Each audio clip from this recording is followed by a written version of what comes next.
Government ಯಾಕೆ ನಿಮಗೆ ಕೆಲಸ ಕೊಡಬೇಕು?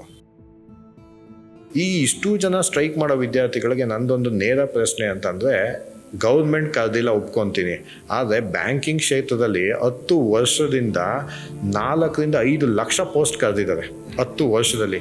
ಇಲ್ಲಿ ನಮ್ಮ ಕರ್ನಾಟಕ ಭಾಗದಲ್ಲಿ ಎಷ್ಟು ವಿದ್ಯಾರ್ಥಿಗಳು ಸೆಲೆಕ್ಟ್ ಆಗೋದೆ? ಸಾಲುಗಟ್ಟಾಗಿ ನಿಂತಿರ್ತಾರೆ. ತುಂಬ ಒಂದೇ ಒಂದು 10 ಪೋಸ್ಟ್ ಇತ್ತು ಅಂತಂದರೆ ಅದಕ್ಕೆ 1,000 ಜನ ನಿಂತಿರ್ತಾರೆ. ಅರ್ಹತೆ ಅಂದರೆ ಏನು? ಅವ್ರ ಪ್ರಕಾರ ನಾನು ಡಿಗ್ರಿ ಮಾಡಿದ್ರೆ ನನಗೆ ಕೆಲಸ ಸಿಕ್ಬಿಡುತ್ತೆ ಅಂತ ಹೇಳ್ತಾರೆ. ಸೊ ಡಿಗ್ರಿ ಮಾಡ್ತಿದ್ದಂಗೆ ನಮಗೆ ಕೆಲಸ ಸಿಗಲ್ಲ. ಇವತ್ತು ಏನಿದೆ, AI ಟೆಕ್ನಾಲಜಿ ಅಂತಿದೆ. ನೆಕ್ಸ್ಟ್ ಇನ್ನು 2 ವರ್ಷ, ನನಗೆ ಗೊತ್ತಿರೋಂಗೆ 1-2 ವರ್ಷ ಅಷ್ಟೇ AI ಟೆಕ್ನಾಲಜಿ ಬರೋದು. ಈಗ ಆಲ್ರೆಡಿ ಜಪಾನ್ ಅವರು ಬೇರೆ ಟೆಕ್ನಾಲಜಿ ಯೂಸ್ ಮಾಡ್ತಾರೆ, ಅಡ್ವಾನ್ಸ್ ಟೆಕ್ನಾಲಜಿ. ಅವ್ರು ಹೇಳ್ತಿದೆ AI ಔಟ್ಡೇಟೆಡ್ ಅಂತ ಹೇಳ್ತಾರೆ. ನಮ್ಮ ಇಂಡಿಯಾದಲ್ಲಿ ಅದೇ ಅಪ್ಡೇಟೆಡ್ ಟೆಕ್ನಾಲಜಿ. ಟೀಚಿಂಗ್ ಪ್ರೊಫೆಷನ್ ಅಂತಂದ್ರೆ it is not a low paid profession. ತಪ್ಪಿರುವಂಥದ್ದು ನಮ್ಮ ಪೇರೆಂಟ್ಸ್ಗಳಲ್ಲಿ. ಪೇರೆಂಟ್ಸ್ ಏನು ತಪ್ಪು ಮಾಡ್ತಾರೆ, ಮುಂದೆ ನೀವು ಹೇಳ್ದಂಗೆ ಬ್ಯಾನರ್ ಎಲ್ಲ ತೋರಿಸ್ತದೆ. ಅಕಾಡೆಮಿಗಳು ಯಾಕೆ ಬ್ಯಾನರ್ ತೋರಿಸ್ತದೆ ಅಂತಲೇ ಹೇಳ್ಬಿಡ್ತೀನಿ. ಮೊದಲನೇದು ಅಡ್ಮಿಷನ್ಗೋಸ್ಕರ. ಬರೀ ಬ್ರ್ಯಾಂಡ್ ನೋಡ್ಬಿಟ್ಟು ಹೋಗೋದಲ್ಲ, ಒಳಗಡೆ ಫಸ್ಟ್ ಹೋಗಬೇಕು. ಈಗ ಅದು ಅಕಾಡೆಮಿ ಯಾರು ರನ್ ಮಾಡ್ತಾ ಇದ್ದಾರೆ, ಅವ್ರು ಎಜುಕೇಷನ್ ಬ್ಯಾಕ್ಗ್ರೌಂಡಿಂದ ಬಂದಿದ್ದಾರ ಮೊದಲನೇದು. ಯಾಕೆ ಅಂದರೆ ಇವತ್ತು ನಮ್ಮ ಇಡೀ ಭಾರತ ದೇಶದಲ್ಲಿ ಲೆಕ್ಕ ಹಾಕೊಂಡ್ರೆ 80% institutions, schools, college, private institutions ಯಾವುದೋ ಎಜುಕೇಷನ್ ಬ್ಯಾಕ್ಗ್ರೌಂಡಿಂದ ಬಂದೋದು ನಡೆಸ್ತಾ ಇಲ್ಲ.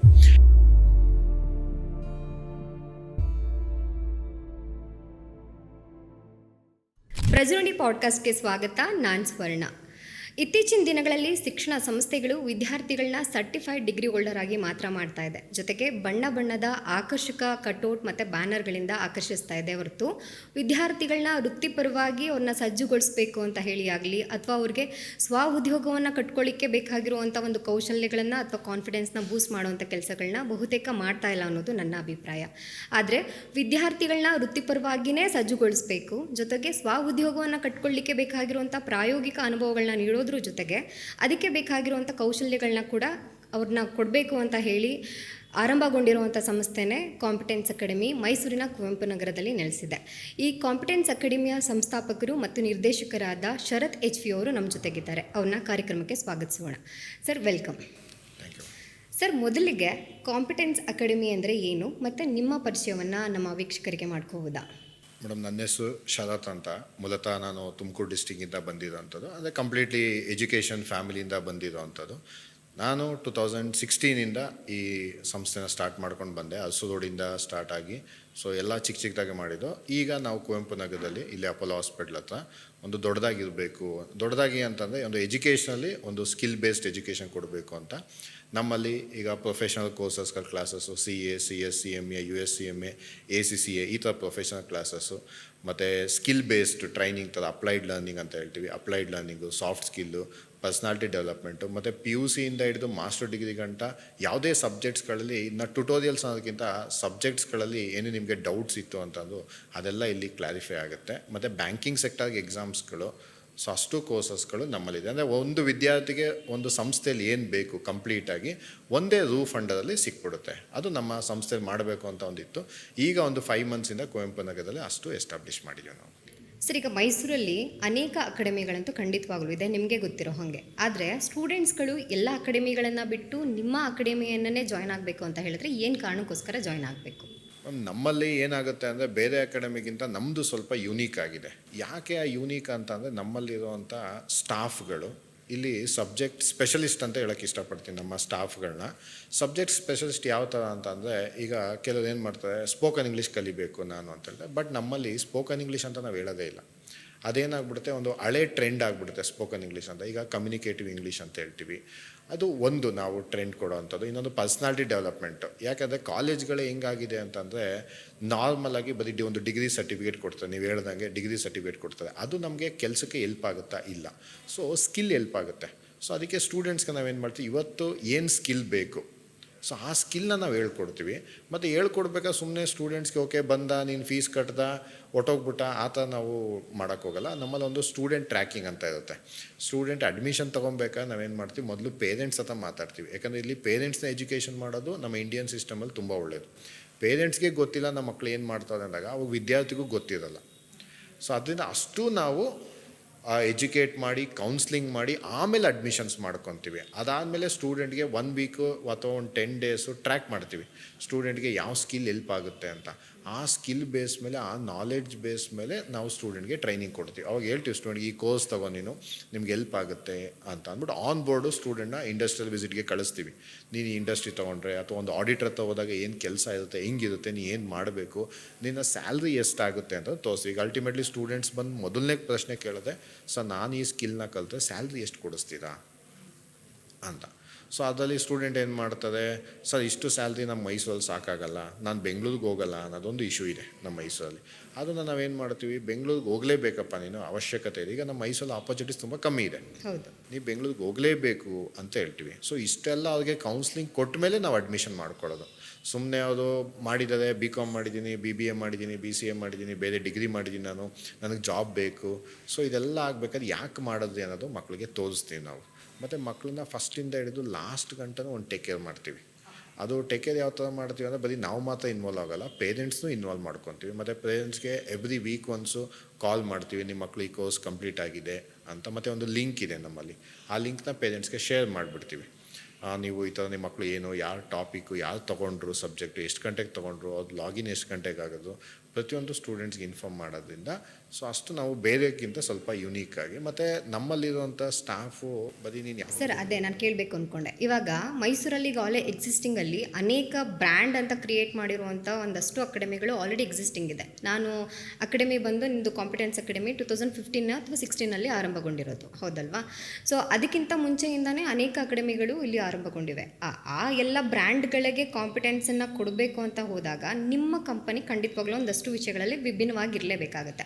ಆ ಥರ ಡಿಫ್ರೆಂಟ್ ಅಂತ ಅನಿಸುವಂಥ ವಿಷಯಗಳು ಏನಿದೆ ನಿಮ್ಮ ಕಾಂಪಿಟೆನ್ಸ್ ಅಕಾಡೆಮಿ? ನಮ್ಮಲ್ಲಿ ನನಗೆ ಒಂದು ಖುಷಿ ಏನು ಹೇಳ್ಕೊಳ್ಳೋಕ್ಕೆ ಅಂತ ಅಂದರೆ, ನನ್ನ ಅಕಾಡೆಮಿ ಬ್ರ್ಯಾಂಡ್ ಅನ್ನೋದಕ್ಕಿಂತ ನನ್ನ ಹತ್ರ ಇರೋ ಟೀಚರ್ಸೇ ಬ್ರ್ಯಾಂಡು. ಇವತ್ತು ಶಿಕ್ಷಣ ಸಂಸ್ಥೆಗೆ ಯಾವುದೇ ನಂದೇ ಆಗಿರ್ಬೋದು, ಇನ್ನೊಂದಾಗಿರ್ಬೋದು, ಅಥವಾ ಸ್ಕೂಲ್ಸು, ಕಾಲೇಜಸ್ಸು, ಈವನ್ ಹಾಸ್ಪಿಟಲ್ಸು ಅಂತ ಲೆಕ್ಕ ಹಾಕೊಂಡ್ರು ಎಲ್ಲ ಸರ್ವಿಸ್ ಓರಿಯೆಂಟೆಡೆ. ಟೀಚರ್ಸ್ ಇಲ್ಲಿ ಬ್ರ್ಯಾಂಡು. ಸೊ ನಾನು ಟೀಚರ್ಸ್ನ ತೊಗೊಬೇಕಾದ್ರೆ ನಾನು ಏನು ಮಾಡ್ತೀನಿ, ಅವ್ರನ್ನ ನಾನು ಸ್ಯಾಲ್ರಿ ಅಂತ ಅಪಾಯಿಂಟೇ ಮಾಡ್ಕೊಳ್ಳಲ್ಲ, because they are not employees ನನಗೆ.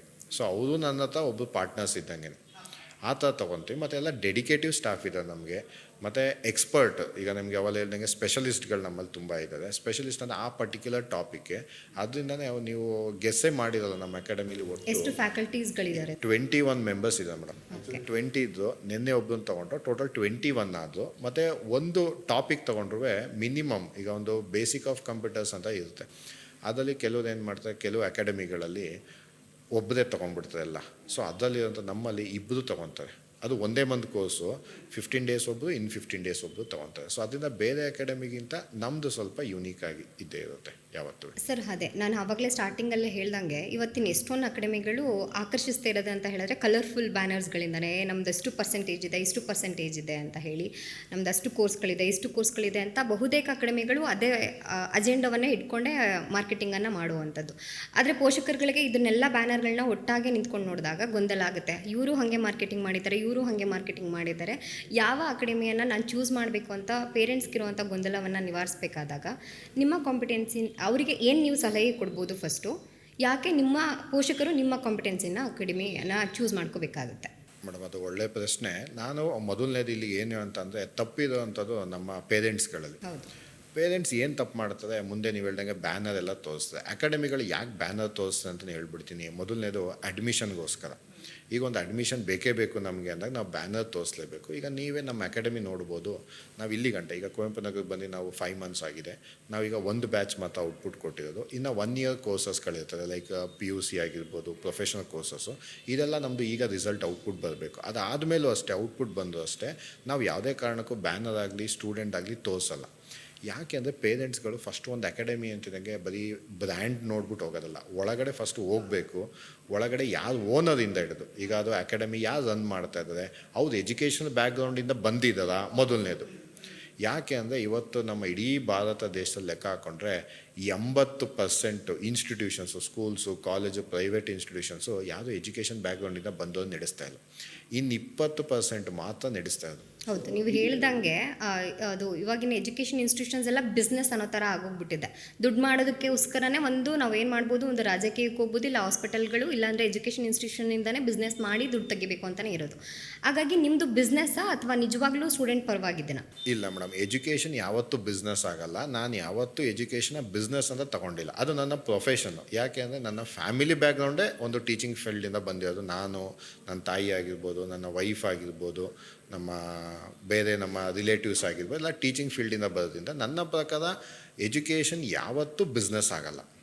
ಯಾರು ಬಿಸ್ನೆಸ್ ಅಂತ ತೊಗೊತಾರೆ ಅಂತಂದರೆ ನಿಮ್ಗೆ ಅವಲ್ಲೇ ಹೇಳ್ದಂಗೆ 80% ಒಂದು ನಾನ್ ಎಜುಕೇಷನ್ ಬ್ಯಾಕ್ಗ್ರೌಂಡಿಂದ ಬಂದಿರ್ತಾರೆ. ಅವ್ರು ಏನು ಮಾಡ್ತಾರೆ, ನಾನು ಇನ್ವೆಸ್ಟ್ ಮಾಡಿದ್ದೀನಿ, ನಾನು ದುಡ್ಡು ಎತ್ಕೊತೀನಿ. ಈಗ ನನ್ನದೇ ಸಂಸ್ಥೆ ತೊಗೊಂಡ್ರೆ ನಾವು ಹೆಚ್ಚು ಕಮ್ಮಿ 20-25 ಲಕ್ಷ ಇನ್ವೆಸ್ಟ್ ಮಾಡಿರ್ತೀವಿ. ನಾನು ಅದನ್ನು ಮಾತ್ರ ಎತ್ಕೊತೀನಿ. ಅದು ಬಿಟ್ಟರೆ ತಿಂಗಳಿಗೆ ನಾವು ದುಡ್ಡು ಹೆಂಗೆ ಎತ್ಕೊತೀವಿ ಅಂತಂದರೆ ನಾನು ಒಂದು ಸ್ಯಾಲ್ರಿ ಥರ ತೊಗೊತೀನಿ. ಯಾಕಂದ್ರೆ ನಂಗೆ ಅದು ಪ್ರೊಫೆಷನ್ನಾಗಿ ನನಗೆ ಸಂಬಳ ಥರ ನಾನು ತೊಗೋತೀನಿ.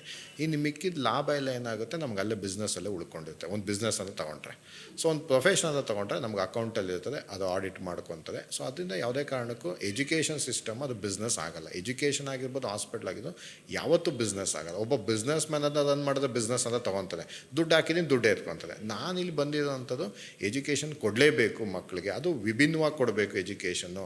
ಈಗ ಸ್ಕೂಲ್ಸು ಕಾಲೇಜಸ್ಗಳು ನಮ್ಮದೊಂದು ಸಿಲೆಬಸ್ ನೋಡಿದ್ರೆ, ಸಿಲೆಬಸ್ಸಲ್ಲಿ ಏನಿರ್ತದೆ, ಒಂದು ಥಿಯರಿಗೆ ಜಾಸ್ತಿ ಇರುತ್ತೆ. ಈಗ ಒಂದು ಡಿಜಿಟಲ್ ಮಾರ್ಕೆಟಿಂಗ್ ಅಂತ ತಗೊಳ್ಳೋಣ. ಇದೇ ನಮ್ಮ ಮೈಸೂರು ಯೂನಿವರ್ಸಿಟಿಲಿ ಡಿಜಿಟಲ್ ಮಾರ್ಕೆಟಿಂಗ್ ಅಂತ ಒಂದು ಕೋರ್ಸ್ ಲಾಂಚ್ ಮಾಡ್ತಾರೆ, ಎಲ್ಲ BCom, BBA, BCA ದವ್ರಿಗೆ.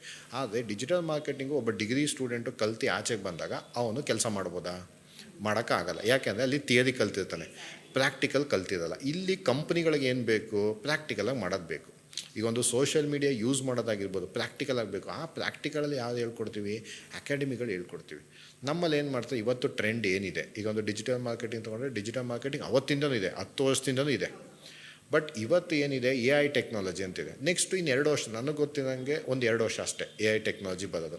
ಅದಾದಮೇಲೆ ಬೇರೆ ಟೆಕ್ನಾಲಜಿ ಬರ್ಬೋದು. ಈಗ ಆಲ್ರೆಡಿ ಜಪಾನ್ ಅವರು ಬೇರೆ ಟೆಕ್ನಾಲಜಿ ಯೂಸ್ ಮಾಡ್ತಾರೆ, ಅಡ್ವಾನ್ಸ್ ಟೆಕ್ನಾಲಜಿ. ಅವ್ರು ಹೇಳ್ತಾರೆ AIನ ಔಟ್ಡೇಟೆಡ್ ಅಂತ ಹೇಳ್ತಾರೆ. ನಮ್ಮ ಇಂಡಿಯಾದಲ್ಲಿ ಅದೇ ಅಪ್ಡೇಟೆಡ್ ಟೆಕ್ನಾಲಜಿ. ಅಂದರೆ ಮುಂಚೆ ನಾವು ಗೂಗಲ್ ಯೂಸ್ ಮಾಡ್ತಿದ್ದೋ, ಇವತ್ತು ಯೂಸ್ ಮಾಡ್ತೀವಿ, ಅದಕ್ಕೊಂದು ಎಕ್ಸ್ಟ್ರಾ ಫೀಚರ್ ಆ್ಯಡ್ ಮಾಡೋದು. ಸೊ ಅದರಿಂದ ಪ್ರಾಕ್ಟಿಕಲ್ ಓರಿಯೆಂಟೆಡ್ ತುಂಬ ಇಂಪಾರ್ಟೆಂಟು. ಸೊ ಅದರಿಂದ ಪೇರೆಂಟ್ಸು ನೋಡಬೇಕು ಒಳಗಡೆ ಏನಿದೆ, ಯಾರು ಓನರ್ಸ್ಗಳು ಏನು ಮಾಡ್ತಾ ಇದ್ದಾರೆ, ಮತ್ತು ಸ್ಟಾಫ್ ಯಾರು. ಈಗ ನಮ್ಮ ಮಗು ಒಂದು ಕಡೆ ಕಳಿಸ್ತಾ ಇದ್ದೀವಿ ಮಕ್ಕಳನ್ನ ಅಂತಂದಾಗ ಅಲ್ಲಿ ಯಾರು ಹೇಳ್ಕೊಡ್ತಾ ಇದ್ದಾರೆ, ಯಾವ್ಯಾವ ಟಾಪಿಕ್ಸ್ ಇದೆ, ಮತ್ತು ಹೇಳ್ಕೊಟ್ಮೇಲೆ ಓಕೆ ಕಲ್ತಾಯಿತು, ಕಲ್ತಾದ್ಮೇಲೆ ಅದು ನನ್ನ ಮಕ್ಳಿಗೆ ಹೆಂಗೆ ಬೆನಿಫಿಟ್ ಆಗುತ್ತೆ. ಈಗ ನಮ್ಮಲ್ಲೇ ಒಂದು ಪ್ರೊಫೆಷನಲ್ ಕೋರ್ಸ್ಗೆ ಒಂದು ಹುಡುಗಿ ಅಡ್ಮಿಷನ್ ಆಗಿದೆ. ಆ ಪೇರೆಂಟ್ಸ್ ನೋಡಿದ್ರೆ ನಮ್ಗೆ ಖುಷಿ ಆಯಿತು. ಸೊ ಅದು ಚಾರ್ಟೆಡ್ ಅಕೌಂಟ್ CA ಮಾಡಿಸ್ಬೇಕು ಅಂದರೆ ಈಗ ಸೆಕೆಂಡ್ PUC ಮುಗಿದಿದೆ, 98% ಅಡ್ಮಿಷನ್ಸು. ಆವಾಗ ಆ ಪೇರೆಂಟಿಗೆ ನಾವು ಏನು ಎಜುಕೇಟ್ ಮಾಡ್ತೀವಿ ಅಂದರೆ, ಸರ್ ಕಾಲೇಜಿಗೆ ಸೇರಿಸ್ತಾ ಇದ್ದೀವಿಯಾ ಅಂತಂದಾಗ, ಇಲ್ಲ ಸರ್ ನಾವು ಸೇರಿಸ್ತಾ ಇಲ್ಲ. ಅಲ್ಲಿಗೆ ಪೇರೆಂಟ್ಸ್ಗೆ ಏನೋ ಎಜುಕೇಷನ್ ಇದೆ. ಕೆಲವು ಪೇರೆಂಟ್ಸ್ ಏನು ಮಾಡ್ತಾರೆ, ನಾನು CA ಮಾಡ್ತಿದ್ದಂಗೆ ನಾನು ಕಾಲೇಜ್ ಡಿಗ್ರಿಗೆ ಬೇಕು ಅಂತ. CAನೇ ಒಂದು ಡಿಗ್ರಿ, ಅದು ಡಬಲ್ ಡಿಗ್ರಿ ಇರ್ತದ CA, ಅದೇ ಒಂದು ಪ್ರೊಫೆಷನಲ್ ಕೋರ್ಸು. ಅದ್ರ ಜೊತೆಗೆ ಮತ್ತೆ ನಾನು ಕಾಲೇಜಿಗೆ ಸೇರಿಸ್ತೀನಿ. ಅಲ್ಲಿಗೆ ಪೇರೆಂಟ್ಸ್ಗೆ ಗೊತ್ತಿಲ್ಲ, ನಾಲೆಡ್ಜ್ ಇಲ್ಲ. ನಾವು ಅದನ್ನು ಫಿಲ್ ಮಾಡ್ತೀವಿ, ಯಾವ್ದು ಬೇಕು, ಯಾವ್ದು ಬೇಡ, ಯಾವ ಕೋರ್ಸ್ ತೊಗೊಂಡ್ರೆ ಏನಾಗುತ್ತೆ. ಈಗ ಕೋಡಿಂಗ್ ಅಂತ ಒಂದು ಕಾನ್ಸೆಪ್ಟ್ ಇದೆ. ಕೋಡಿಂಗ್ ಮಾಡಬೇಕಾದ್ರೆ ಯಾವುದು, ಈಗ BCom ಸ್ಟೂಡೆಂಟ್ಸ್ ನಾನು ಕೋಡಿಂಗ್ ಕಲಿಬೇಕು ಅಂತ ನಾನು ಕೇಳ್ತೀನಿ, ಯಾಕೆ ಕಲಿಬೇಕು ಸರ್? IT ಕಂಪ್ನೀಸಲ್ಲಿ ಬೇಗ ಆಪರ್ಚುನಿಟೀಸ್ ಇದೆ. ಬಟ್ ನಿನ್ನ ಬ್ಯಾಕ್ಗ್ರೌಂಡ್ ಏನು, ಕಾಮರ್ಸ್ ಬ್ಯಾಕ್ಗ್ರೌಂಡಿಂದ ಬಂದಿರುತ್ತೆ, ನಾನು ಕೋಡಿಂಗ್ ಕಲಿಬೇಕು. ಬೇಡ, ಕೋಡಿಂಗ್ ಬದಲು ಮಾರ್ಕೆಟಿಂಗ್ ಕಲಿ, ಸೇಲ್ಸ್ ಕಲಿ. ಅಂದರೆ ಅಲ್ಲಿ ವಿದ್ಯಾರ್ಥಿಗಳ ಬ್ಯಾಕ್ಗ್ರೌಂಡ್ ನೋಡಿ ಅವ್ನಿಗೆ ಏನು ಎಲಿಜಿಬಿಲಿಟಿ ಇರ್ತಾನೋ ಅದ್ರ ಬೇಸ್ ಮೇಲೆ ಇನ್ನೂ ಡೆವಲಪ್ ಮಾಡಿಸುವಂಥ ಕೆಲಸವನ್ನು ನೀವು ಮಾಡ್ತೀವಿ. ಹೌದು ಮೇಡಮ್, ಕಂಪ್ನಿಗಳು ಯಾವುದು ಫೂಲ್ಸ್ ಅಲ್ಲ. ಒಬ್ಬ ವಿದ್ಯಾರ್ಥಿನ ಅಪಾಯಿಂಟ್ ಮಾಡ್ಕೊಬೇಕಾದ್ರೆ ಅಥವಾ ವಿದ್ಯಾರ್ಥಿನ ತಗೊಬೇಕಾದ್ರೆ ಸುಮ್ಮನೆ ತೆಗಿಯಲ್ಲ. ದೇ ಆರ್ ವೆಲ್ ಎಸ್ಟಾಬ್ಲಿಷ್ಡ್ ಕಂಪ್ನೀಸ್ಗಳಿರ್ತದೆ. ಒಬ್ಬ ವಿದ್ಯಾರ್ಥಿ ತಗೋಬೇಕಾದ್ರೆ ಅವನಿಗೆ ಸ್ಕಿಲ್ ಏನಿದೆ, ಮಾರ್ಕ್ಸ್ ಕಾರ್ಡ್ ಬಿಡಪ್ಪ, ನೀನು ಜಸ್ಟ್ ಪಾಸ್ ಆದಾಗಿದ್ದು 90 ತೆಗೆದು ಗೋಲ್ಡ್ ಮೆಡಲ್ ಆಗೋದು ತೆಗೆದು, ನನಗದು ಬೇಡ. ಸ್ಕಿಲ್ ಏನಿದೆ. ಹೌದು, ಇವಾಗ ಮೊನ್ನೆ ಒಂದಷ್ಟು ಸಾಮಾಜಿಕ ಜಾಲತಾಣಗಳಲ್ಲಿ ನೋಡ್ತಾ ಇರೋದಂತ ಕೆಲವು ಇರುವಂಥ ಖಾಲಿ ಇರುವಂಥ ಪೋಸ್ಟ್ಗಳಿಗೆ ಸಾವಿರಾರು ವಿದ್ಯಾರ್ಥಿಗಳು ರೆಸುಮೆಯನ್ನು ಇಟ್ಕೊಂಡು ಸಾಲುಗಟ್ಟಿ ನಿಂತಿರುವಂಥದ್ದನ್ನು ನೋಡಿರ್ಬೋದು. ಜೊತೆಗೆ ಧಾರವಾಡದಲ್ಲೆಲ್ಲ ಸರ್ಕಾರಿ ಉದ್ಯೋಗಗಳೇ ಬೇಕು ಅಂತ ಹೇಳಿಬಿಟ್ಟು ಸುಮ್ಮನೆ ಒಂದಷ್ಟು ವರ್ಷಗಳಲ್ಲಿ ಓದ್ಕೊಂಡು ಕೆಲಸ ಸಿಗಲಿಲ್ಲ ಅಂತ ಹೇಳಿ ಪ್ರತಿಭಟನೆಯನ್ನೇ ಮಾಡ್ಕೊಂಡು ನಿಂತಿರ್ತಾರೆ. ಸೊ ಈ ಥರದಲ್ಲಿ ನೋಡಿದಾಗ ಹೌದು, ನೀವು ಹೇಳ್ದಂಗೆ ಅವ್ರಿಗೆ ಅರ್ಹತೆ ಏನಿರುತ್ತೋ ಅದರಲ್ಲೇ ಡೆವಲಪ್ ಮಾಡಿಸುವಂಥ ಕೆಲಸವನ್ನು ನೀವು ಖಂಡಿತವಾಗ್ಲೂ ಮಾಡ್ತಾ ಇದ್ದೀರಾ. ಹಾಗೆ ವಿದ್ಯಾರ್ಥಿಗಳು ಇವಾಗ ಏನಂತ ಹೇಳಿದ್ರೆ, ಅವನು ಒಂದು ಉದ್ಯೋಗವನ್ನು ಕಟ್ಕೋಬೇಕು ಅಂತ ಹೇಳಿದ್ರೆ ಅಥವಾ ಒಂದು ಕೆಲಸವನ್ನು ತಗೋಬೇಕು ಅಂತ ಹೇಳಿದಾಗ ಅವನಿಗೆ ಶಿಕ್ಷಣ ಮುಖ್ಯನಾ ಅಥವಾ ಅಲ್ಲಿ ಟ್ಯಾಲೆಂಟ್ ಮುಖ್ಯನಾ ಅಥವಾ ಒಂದು ಮಾರ್ಗದರ್ಶನ ಮುಖ್ಯನಾ? ಜೊತೆಗೆ ಒಬ್ಬ ಸಾಧಾರಣ ವಿದ್ಯಾರ್ಥಿ ಬರ್ತಾನೆ ಅಂತ ಹೇಳಿದ್ರೆ, ಯಾಕಂದರೆ 100 ಜನ ವಿದ್ಯಾರ್ಥಿಗಳಿರ್ತಾರೆ ಅಂದರೆ ಅದರಲ್ಲೊಬ್ಬ ಸಾಧಾರಣ ವಿದ್ಯಾರ್ಥಿನೂ ಕೂಡ ಇರ್ತಾನೆ.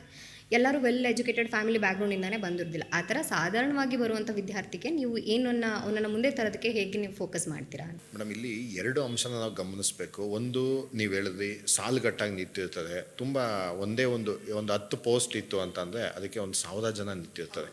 1,000 ಜನ ನಿಂತಿರ್ತಾರೆ. ನಾವು ಬೇಕಾದ್ರೆ ಆ 1,000 ಜನ ಕೇಳೋಣ, ಆ ಕಂಪ್ನಿಗೆ ಅಪ್ಲೈ ಮಾಡಬೇಕಾದ್ರೆ ಆ ಅರ್ಹತೆ ಇದೆಯಾ ನಿಮಗೆ? ಅರ್ಹತೆ ಅಂದರೆ ಏನು? ಅವ್ರ ಪ್ರಕಾರ ನಾನು ಡಿಗ್ರಿ ಮಾಡಿದ್ರೆ ನನಗೆ ಕೆಲಸ ಸಿಕ್ಬಿಡುತ್ತೆ ಅಂತ ಹೇಳ್ತಾರೆ.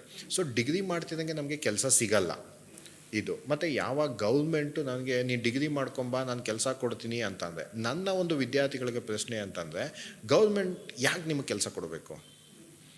ಗೌರ್ಮೆಂಟ್ ಕೆಲಸ ಮಾಡೋಕ್ಕೆ ಯಾಕೆ? ಗೌರ್ಮೆಂಟ್ಗೆ ಹೆಂಗಿರಬೇಕು ಗೌರ್ಮೆಂಟ್ ಅಂತಂದರೆ, ನನಗೆ ಬೇಕಾಗಿರೋ ಟ್ಯಾಲೆಂಟ್ ನಿನ್ನಲ್ಲಿದೆ, ಬಪ್ಪ ನಾನು ಕಲಿತೀನಿ ಅನ್ನೋ ಥರ ಗೌರ್ಮೆಂಟ್ ಇರಬೇಕು. ಬಟ್ ಇವಾಗ ಎರಡನೇ ಅಂಶ ನಾವು ಕನ್ಸಿಡರ್ ಮಾಡಿದಾಗ ಸ್ಟ್ರೈಕ್ ಮಾಡ್ತಾರೆ. ಇಷ್ಟು ಜನ ಸ್ಟ್ರೈಕ್ ಮಾಡೋ ವಿದ್ಯಾರ್ಥಿಗಳಿಗೆ ನಂದೊಂದು ನೇರ ಪ್ರಶ್ನೆ ಅಂತಂದರೆ, ಗೌರ್ಮೆಂಟ್ ಕರೆದಿಲ್ಲ ಒಪ್ಕೊತೀನಿ, ಆದರೆ ಬ್ಯಾಂಕಿಂಗ್ ಕ್ಷೇತ್ರದಲ್ಲಿ 10 ವರ್ಷದಿಂದ 4 ರಿಂದ 5 ಲಕ್ಷ ಪೋಸ್ಟ್ ಕರೆದಿದ್ದಾರೆ 10 ವರ್ಷದಲ್ಲಿ. ಇಲ್ಲಿ ನಮ್ಮ ಕರ್ನಾಟಕ ಭಾಗದಲ್ಲಿ ಎಷ್ಟು ವಿದ್ಯಾರ್ಥಿಗಳು ಸೆಲೆಕ್ಟ್ ಆಗೋರೆ? 1 or 2%. ಎಲ್ಲರೂ ಸರ್ಕಾರಿ ಉದ್ಯೋಗಗಳೇ ಬೇಕು ಅಂತ ಬೆನ್ನಟ್ಟು ಯಾಕೆ ಬೇಕು? ಈಗ ಅದೊಂದು ಉದ್ಯೋಗ ಬೇಕು ಅಂತಂದಾಗ ಯಾಕೆ ಅದೇ ಬೇಕು? ಯಾಕೆ ಬೇರೆದು ಬೇಡ? ಕಂಪ್ನಿ ಬೇಡ ಆಯಿತು, ಕಂಪ್ನಿಲಿ ಏನು ಮಾಡ್ತಾರೆ, ಯಾವಾಗ ಬೇಕಾದ್ರೂ ತೆಗೆದಾಕೋ ಚಾನ್ಸಸ್ ಇರುತ್ತೆ. ಯಾವಾಗ ಒಂದು ಪ್ರಾಜೆಕ್ಟ್ ಮುಗೀತು ಅಂದ್ರೆ ಸುಮ್ಮನೆ ತೆಗೆದಾಕಲ್ಲ ಕಂಪ್ನಿ. ಅವರು ಸುಮ್ಮನೆ ಯಾವುದೇ ಕಾರಣಕ್ಕೂ ತೆಗಿಯಲ್ಲ. ಅಲ್ಲಿ ಎರಡೇ ರೀಸನ್ಗೆ. ಒಂದು, ಕೆಲವರು ಅವರೇ ಬಿಟ್ಬಿಡ್ತಾರೆ. ಒಂದು ಹರಾಸ್ಮೆಂಟ್ ಅಂತ ಕೆಲವರು ಹೇಳ್ತಾರೆ, ಅದ್ರ ಬಗ್ಗೆ ನನಗೆ ಅಷ್ಟು ಐಡಿಯಾ ಇಲ್ಲ. ಇನ್ನೊಂದು, ಪ್ರಾಜೆಕ್ಟ್ ಮುಗಿದ್ಮೇಲೆ ಕಂಪ್ನಿಯವ್ರು ತೆಗಿತಾರೆ.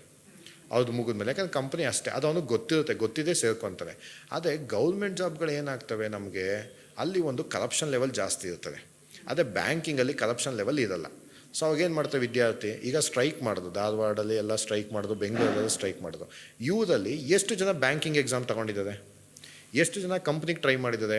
ಇವ್ರು ಎಲ್ಲವೂ ನೀವು ಒಂದು ಅಂಶ ಗಮನಿಸಿ, ಇವರೆಲ್ಲ ನನಗೆ ಮೀಸಲಾತಿ ಬೇಕು, ಏಜ್ ಎಕ್ಸ್ಟೆನ್ಷನ್ ಕೇಳೋದು. ಏಜ್ ಎಕ್ಸ್ಟೆನ್ಷನ್ ಅಂತ ತೊಗೊಂಡ್ರೆ ನಮ್ಮ ಎಕಾನಮಿ ಮೇಲೆ ಎಷ್ಟು ಎಫೆಕ್ಟ್ ಆಗುತ್ತೆ? 10 ವರ್ಷದಿಂದ ಅವನು ಜಾಬೇ ಮಾಡಿಲ್ಲ, 23 ವರ್ಷಕ್ಕೆ ಅವನು ಮಾಸ್ಟರ್ ಡಿಗ್ರಿ ಮುಗಿಸ್ತಾನೆ, 21 ವರ್ಷಕ್ಕೆ ಅವನು ಡಿಗ್ರಿ ಮುಗಿಸ್ತಾನೆ. ಅಲ್ಲಿಂದ ಅವನು 35 ವರ್ಷ ಗಂಟ ಎಕ್ಸ್ಟೆನ್ಷನ್ ಕೊಟ್ಟಿದ್ದಾರೆ. ಅಂದರೆ 10 ರಿಂದ 12 ವರ್ಷ ಅವನು ಕೆಲಸ ಮಾಡ್ದಲ್ಲೇ ಬರೀ ಓದ್ತಾ ಇದ್ದಾನೆ ಅಂತಂದರೆ ಅವನ ಸಂಪಾದನೆ ಏನಾಯಿತು? ಹೌದು. ಅವಾಗ ಅವನು ಏನು ಮಾಡ್ತಾನೆ ವಿದ್ಯಾರ್ಥಿ, ಎಲ್ಲ ಅವ್ರ ಹತ್ರನೋ ಇವ್ರ ಹತ್ರನೋ ಸಾಲ ಇಸ್ಕೊಂಡು ಅಥವಾ ಇನ್ನೊಂದು ಮಾಡಿ ಅವನು ಎಫೆಕ್ಟ್ ಆಗುತ್ತಾನೆ. ಅದೇ 10 ವರ್ಷದಲ್ಲಿ ಅವ್ನು ಬಿಸ್ನೆಸ್ಸೇ ಮಾಡ್ಬೋದು, ಅಥವಾ ಒಂದು ಸ್ಕಿಲ್ ಡೆವಲಪ್ಮೆಂಟ್ ಮಾಡ್ಕೋಬೋದು, ಒಂದು ಪ್ರೈವೇಟ್ ಕಂಪ್ನಿಲೇ ಮಾಡ್ಬೋದು, ಅಥವಾ ಒಂದು ಅಗ್ರಿಕಲ್ಚರ್ ಲ್ಯಾಂಡ್ ಇತ್ತು ಅಂದರೆ ಅದನ್ನೇ ಡೆವಲಪ್ ಮಾಡ್ಬೋದು. ಇದ್ರ ಬಗ್ಗೆ ಮಕ್ಕಳು ಯೋಚನೆ ಮಾಡಲ್ಲ. ಅಂದರೆ ನೀವು ಸರಿಯಾದ ವೇದಿಕೆಯನ್ನು ಆಯ್ಕೆ ಮಾಡ್ಕೋಬೇಕು ಓದಿನ ಹಂತದಲ್ಲೇ. ಸುಮ್ಮನೆ ಟೈಮ್ ವೇಸ್ಟ್ ಮಾಡೋದಕ್ಕಿಂತ ಮಲ್ಟಿ ಸ್ಕಿಲ್ಡ್ ಆಗಿ ಅದಕ್ಕೆ ಬೇಕಾಗಿರುವಂಥ ವೇದಿಕೆಯನ್ನು ಆಯ್ಕೆ ಮಾಡ್ಕೋಬೇಕು. ನಮ್ಮಲ್ಲಿ ಏನಿದೆ, ಒಂದು ಸಿಲೆಬಸ್ ಅಂತ ಏನು ಕರಿತೀವಿ, 1 to 10th. ನಾನು 10th ಸ್ಟ್ಯಾಂಡರ್ಡ್ ಬರ್ತಿದ್ದಂಗೆ ಪೇರೆಂಟ್ಸ್ ಮೈಂಡಲ್ಲಿ ಏನಾಗ್ತದೆ, ನನ್ನ ಮಗ 99 ತೆಗಿಬೇಕು, ನನ್ನ ಮಗ 100/100 ತೆಗಿಬೇಕು. ಇನ್ನು ಕೆಲವು ಪೇರೆಂಟ್ಸ್ ಇದ್ದರೆ 95 ತೆಗೆದ್ರೆ ಇನ್ನು 5% ಎಲ್ಲೋಯ್ತು ಅಂತ ಕೇಳ್ತಾರೆ. ಹೌದು. ಆದರೆ ನನಗೇನೆ ನನ್ನ ಪೇರೆಂಟ್ಸ್, ನಮ್ಮ ತಾಯಿ ಏನು ಮಾಡೋದು, ನಾನು ಎಷ್ಟೇ ತೊಗೊಂಡ್ರು, ನಾನು 10th ತುಂಬ ಕಮ್ಮಿ ತೊಗೊಂಡಿದ್ದು, 2nd ಕ್ಲಾಸ್ ಏನೋ ನಾನು ತೊಗೊಂಡಿದ್ದು. ನಮ್ಮ ತಾಯಿ ಏನು ಮಾಡೋದು, ಎಷ್ಟು ತೊಗೊಂಡೆ ಅಂತ ಕೇಳಲಿಲ್ಲ, ಪಾಸ್ ಆಗಿದೆಯಾ ನೆಕ್ಸ್ಟ್ ಏನು ಮಾಡಬೇಕು ಅಂತ. ನಾನು ಕಮ್ಮಿ ಪರ್ಸೆಂಟೇಜು, ನಮ್ಗೆ ಗೊತ್ತಿಲ್ಲ, ನನಗೆ ಸೈನ್ಸ್ ತೊಗೋಬೇಕು ಅಂತ ಅಂದ್ಕೊಂಡಿದ್ದೀನಿ, ಅದು ಹೆಂಗೆ ವರ್ಕ್ ಆಗುತ್ತೋ ಗೊತ್ತಿಲ್ಲ ನನಗೆ, ಸೇರಿಸಿ ಅಂತ ನಾನು ಒಂದು ಪ್ರೈವೇಟ್ ಇನ್ಸ್ಟಿಟ್ಯೂಷನ್ಗೆ ಸೇರಿಸೋದು. 2 ದಿನ ನಾನು ಹೋಗಿದ್ದು, ಅದು ಇಷ್ಟ ಆಗಲಿಲ್ಲ. ಇಲ್ಲ, ನನಗೆ ಯಾಕೋ ಪ್ರೆಷರ್ ಅನ್ನಿಸ್ತಾ ಇದೆ, ನಾನು ಪ್ರೆಷರ್ ತೊಗೊಳಕ್ಕೆ ಹೋಗಲ್ಲ, ನಾನು ಬೇರೆ ಕೋರ್ಸ್ ತೊಗೋತೀನಿ. ಕಾಮರ್ಸ್ ತೊಗೊಂಡ್ಮೇಲೆ ಅದು ಇಷ್ಟ ಆಯಿತು, ನನಗೆ ಗೊತ್ತಾಯಿತು ಅಲ್ಲಿ. ಆಮೇಲೆ ಒಂದು ತಾಯಿ ಕೇಳಿದ್ರು, ಕಾಮರ್ಸ್ ಈಗ ನಿನಗೆ ಇಷ್ಟ ಆಯ್ತಲ್ವಾ, ಅದ್ರಲ್ಲಿ ಏನು ಮಾಡಬೇಕು ಅಂದ್ಕೊಂಡಿದ್ಯಾ? ಸದ್ಯಕ್ಕೆ ಐಡಿಯಾ ಇಲ್ಲ, ನಾನು ಸ್ವಲ್ಪ ಟೈಮ್ ತೊಗೊತೀನಿ ಅಂದರು. ಸರಿ, ನಿಂಗೆ 2 ವರ್ಷ ಟೈಮ್ ಇರೋದು, ಅದಾದಮೇಲೆ ಟೈಮ್ ತೊಗೊಬೇಡ. ಅಲ್ಲಿಗೆ ನಾನು PUC ಮುಗಿಸ್ದೆ. PUC ಮುಗಿಸ್ಮೇಲೆ ನನ್ನ ಅಲ್ಲಿರೋಂಥ ಟೀಚರ್ಸು ತುಂಬ ಗೈಡ್ ಮಾಡೋದು. ನೀವು ಬರೀ ಮಾರ್ಕ್ಸ್ನ ಒಂದು ತೆಗಿಬೇಡಿ, ಮಾರ್ಕ್ಸ್ ತೆಗೆಯೋದು ನನ್ನ ಪ್ರಕಾರ, ನಾನು ಕಾಮರ್ಸ್ ಫ್ಯಾಕಲ್ಟಿ ಹೇಳ್ತೀನಿ, ಮಾರ್ಕ್ಸ್ ತೆಗಿಯುವಂಥದ್ದು ಒಬ್ಬ ವಿದ್ಯಾರ್ಥಿಯಿಂದ ತುಂಬ ಈಸಿ. ಆ ಸಬ್ಜೆಕ್ಟ್ ಎಕ್ಸ್ಪರ್ಟ್ಸ್ಗಳಿರ್ತದೆ, ಅವ್ರಿಗೆ ಗೊತ್ತಿರುತ್ತೆ, ತುಂಬ ಈಸಿ. ಅದು ಬಿಟ್ಟು ಸ್ಕಿಲ್ ಏನು ಕಲಿತೀರಾ? ಸೊ ನಾನು 2nd PUC ಮುಗಿಸ್ತಿದ್ದಂಗೆ ಗ್ಯಾಪ್ ಇತ್ತು ನಮಗೆ, ಸ್ಕಿಲ್ನ ಕಲಿತೆ. ಅವತ್ತಿಂದನೂ ಸ್ಕಿಲ್ ಕಲಿತೆ. ಇವತ್ತು ಅದೇ ಸ್ಕಿಲ್ಲು ನಮಗೆ ಹೆಲ್ಪ್ ಮಾಡಿದ್ದು. ಡಿಗ್ರಿ ಜೊತೆಗೆ ನಾನು ಕಾಲೇಜ್ಗೆ ಸೇರಿಕೊಂಡು ಡಿಗ್ರಿಲಿ ಅಲ್ಲೂ ಫ್ಯಾಕಲ್ಟೀಸ್ ಗೈಡ್ ಮಾಡೋದು, ಎಲ್ಲ ಸ್ಕಿಲ್ನ ಕಲಿತು. ಮತ್ತು ಅಲ್ಲಿ ಕಮ್ಯುನಿಕೇಷನ್ ಸ್ಕಿಲ್ ಆಗಿರ್ಬೋದು, ಅಥವಾ ನಮಗೆ ಒಂದು ಸಿಸ್ಟಮ್ ರಿಲೇಟೆಡ್ ಸ್ಕಿಲ್ಸ್ ಆಗಿರ್ಬೋದು. ಈಗ ನನಗೇನೆ ಹೇಳಿದಾಗ ಬೇಸಿಕಲಿ ಕಾಮರ್ಸ್ ಫ್ಯಾಕಲ್ಟಿ ನಾನು, ಬಟ್ ನನಗೆ ಇಡೀ ಸಿಸ್ಟಮ್ನ ರೆಡಿ ಮಾಡೋದು ಗೊತ್ತಿದೆ, ಕಂಪ್ಯೂಟರ್ನ ರೆಡಿ ಮಾಡೋದು ಗೊತ್ತಿದೆ, ಹಾರ್ಡ್ವೇರ್ ಕಾಂಪೊನೆಂಟ್ಸ್ ಏನಿರುತ್ತೆ ರೆಡಿ ಮಾಡೋದು ಗೊತ್ತಿದೆ, ಲ್ಯಾಪ್ಟಾಪ್ ಗೊತ್ತಿದೆ, CCTV ಇನ್ಸ್ಟಾಲೇಷನ್ ಗೊತ್ತಿದೆ, ಮತ್ತು ಕಂಪ್ಲೀಟಾಗಿ ಗ್ರಾಫಿಕ್ ಡಿಸೈನ್ಸು ಕಲ್ತಿದ್ದೀವಿ. ಇದೆಲ್ಲ ನಾವು ಎಲ್ಲಿ ಕಲ್ತಿದ್ದು ಅಂದರೆ ಒಂದೊಂದೇ ವರ್ಷ. ಈಗ ಮೊದಲನೇ ವರ್ಷ BCom ಒಂದು ಕಲಿತು, 2ನೇ ವರ್ಷ BCom ಇನ್ನೊಂದು ಕಲಿತು, 3ನೇ ವರ್ಷ BCom. ಸೊ ಇದು ನಮಗೆ ಜಾಬ್ ಕೊಡಿಸುತ್ತೆ. ಹೌದು. ಆಮೇಲೆ ನಮ್ಮ ತಾಯಿ ಕೇಳಿದ್ರು, ಈಗ ಇದೆಲ್ಲ ಮಾಡಿ ನೀನು ಬೆಂಗಳೂರಿಗೆ ಹೋಗಬೇಕು, ಮಾಡ್ತೀಯಾ ಬೆಂಗಳೂರಿಗೆ ಹೋಗೋಕ್ಕೆ? ನಾನು ಈಗ ನನಗೇನೆ ಬೆಂಗಳೂರಿಗೆ ಹೋಗ್ಬೇಕು ಅಂದರೆ ಓಕೆ, ನಾನು ಯೋಚನೆ ಮಾಡಿದೆ ಬೆಂಗಳೂರಿಗೆ ಹೋದರೆ ನನಗೇನು ಸಿಗುತ್ತೆ ಜಾಬ್ ಆಪರ್ಚುನಿಟೀಸ್. ಆವಾಗ ಜಾಬ್ ಆಪರ್ಚುನಿಟೀಸ್ ತುಂಬ ಇತ್ತು. ಬಟ್ ನನಗೇನಾಯ್ತು, ಇಲ್ಲ ನಾನು ಜಾಬ್ ಮಾಡೋದು ಬೇಡ. ಏನು ಮಾಡ್ತೀಯ ಅದು? ಇಲ್ಲ ನೀನು ಟೀಚರ್ ಆಗಿದೆಯಾ, ಈಗ ನಾನು ಟೀಚರ್ ಆಯ್ತೀನಿ, ನಾನು ನೆಕ್ಸ್ಟ್ ಒಂದು ಕಾಲೇಜ್ ಮಾಡಲೇಬೇಕು. ನೀನು ಕಾಲೇಜ್ ಮಾಡಬೇಕು ಅಂದರೆ ನಿನಗೆ ಎಕ್ಸ್ಪೀರಿಯೆನ್ಸ್ ಬೇಕು, ಸೊ ನೀನೊಂದು ಕಾಲೇಜ್ ಜಾಯಿನ್ ಆಗು. ಅದು ಸರಿ ಆಯಿತು, ಒಂದು ಕಾಲೇಜ್ ಜಾಯಿನ್ ಆಗೋಣ. ಯಾಕಂದ್ರೆ ನನ್ನ ಉದ್ದೇಶ ಏನಿತ್ತು, ನಾನು ಒಂದು ಎಜುಕೇಷನಲ್ಲಿ ಏನಾದರೂ ಮಾಡಬೇಕು. ಯಾಕಂದ್ರೆ ಅಲ್ಲಿ ಗೊತ್ತಾಯಿತು ನಾನು ಸ್ಕಿಲ್ ಎಲ್ಲ ಕಲ್ತ ಮೇಲೆ ಎಜುಕೇಷನ್ ಏನೂ ಇಲ್ಲ, ಅದು ಬರೀ ಮಾರ್ಕ್ಸ್ ಕಾರ್ಡಲ್ಲಿರುತ್ತೆ. ಸ್ಕಿಲ್ ಕಲಿತ್ರೆ ನನಗದೊಂದು ಸಪೋರ್ಟು. ಹೆಂಗೆ ಅಂತಂದರೆ, ಈಗ ನಾನು ಅಮೇರಿಕಾಗೆ ಹೋಗಬೇಕು ಅಂದರೆ ನನಗೆ ಪಾಸ್ಪೋರ್ಟ್ ಇದ್ದರೆ ಸಾಲಲ್ಲ, ನನಗೆ ಫ್ಲೈಟ್ ಟಿಕೆಟ್ ತಗೊಂಡ್ಮೇಲೆ ನಾನು ಹೋಗಬೇಕು. ಸೊ ಈ ಕಾನ್ಸೆಪ್ಟಲ್ಲಿ ನಾನು ಏನು ಮಾಡಿದೆ, ಕಂಪ್ಲೀಟಾಗಿ ಇವತ್ತು ಎಜುಕೇಷನ್ ಸಿಸ್ಟಮ್ ಏನಿದೆ ಅದೆಲ್ಲ ಸ್ಕಿಲ್ ಬೇಕು ಮಕ್ಕಳಿಗೆ ಅನ್ನೋ ಥರ ನಮ್ಮ ಅಕಾಡೆಮಿ. ಅಂದರೆ ನೀವು ಪಾಸ್ಪೋರ್ಟ್ ಜೊತೆಗೆ ಫ್ಲೈಟ್ ಟಿಕೆಟ್ನು ಕೊಡಿಸ್ತಾ ಇದ್ದೀರಾ ವಿದ್ಯಾರ್ಥಿ? ಹೌದು, ಅದಿದ್ದೇ ಮಾತು. ಈಗ ಪಾಸ್ಪೋರ್ಟು ವೀಸಾ ಇತ್ತು ಅಂತಿದ್ದಂಗೆ ನಾನು ಅಮೇರಿಕಾಗೆ ಹೋಗೋಕ್ಕೆ ಸಾಧ್ಯ ಇಲ್ಲ, ನಾನು ದುಡ್ಡು ಕೊಟ್ಟೆ ತೊಗೋಬೇಕು. ಈ ದುಡ್ಡು ಕೊಟ್ಟೋ ಫ್ಲೈಟ್ ಟಿಕೆಟೇ ಸ್ಕಿಲ್ ಇತ್ತು ಅಂದರೆ, ಈಗ ಕಂಪ್ನಿಯವ್ನು ಕೇಳೋದು ಒಂದೇ ಪ್ರಶ್ನೆ, ಯಾವುದೇ HR ನೀವು ಹೋದರೆ ಸ್ಕಿಲ್ ಏನಿದೆ, ನೀ ಹತ್ರ ಟ್ಯಾಲೆಂಟ್ ಏನಿದೆ. ಈಗ ನಮ್ಮ ಎಜುಕೇಷನ್ ಸಿಸ್ಟಮ್ ಹೇಳಿದ್ನಲ್ಲ, ಆ ಸಿಲೆಬಸ್ ಇದೆಯಲ್ಲ, ಫಸ್ಟ್ ಈ ಸಿಲೆಬಸ್ನ ಚೇಂಜ್ ಮಾಡಬೇಕು. ಈಗ ನೋಡಿ ಸ್ಕಿಲ್, ಈಗ ನಾನೇ ಸ್ಕಿಲ್ಲೆಲ್ಲ ಹೇಳ್ತೀನಿ.